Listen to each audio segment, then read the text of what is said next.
दुनिया में दुख भी इसलिए ही आता है कि नींद खुले। जब नींद खुलती है तब पता चलता है यार मैं किसके झंझट में फंसा हुआ था। तुलसीदास पत्नी के लिए दौड़ गए थे और जब पत्नी ने एक बात कही, तू यहां कैसे आ गया? बोले तूने ही तो व्यवस्था की थी। मैंने व्यवस्था की थी? तुलसीदास जी की पत्नी अपने मायके गई। ऐसी कथा विल्व मंगल के लिए भी आती है। तो तुलसीदास जी को रहा ही नहीं गया, भागे रात में। रात का टाइम था, नदी उफान के ऊपर थी, उस पर एक मुर्दा तैर रहा था। तुलसीदास जी को लगा मेरी पत्नी जानती थी कि मेरा पति रह नहीं सकता, उसने नाव लगाई है, मुर्दे के ऊपर बैठकर नदी पार करी।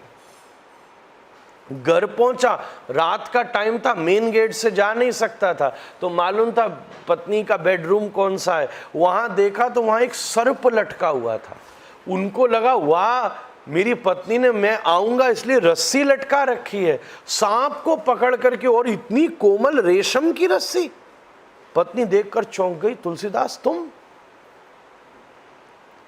कैसे आए? बोले तूने, तुझे पता तो था, तूने व्यवस्था की। व्यवस्था की? रस्सी? कौन सी रस्सी? तो दिया जला के देखा तो भयंकर काला भुजंग लटका हुआ था। नदी के किनारे गए तो नाव नहीं थी, मुर्दे का शरीर था। पत्नी ने झंझोड़ करके कह दिया, तुलसीदास दाढ़ मांस के देह मम तासों इतनी प्रीति।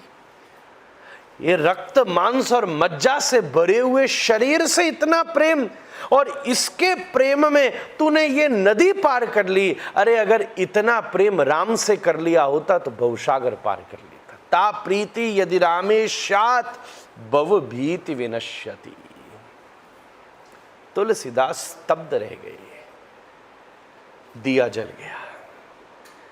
झटका लगता है, नींद खुल गई। उत्तिष्ठ जाग्रत, यही अर्जुन को श्री कृष्ण कह रहे हैं, त्यक्तो उत्तिष्ठ परंतपः।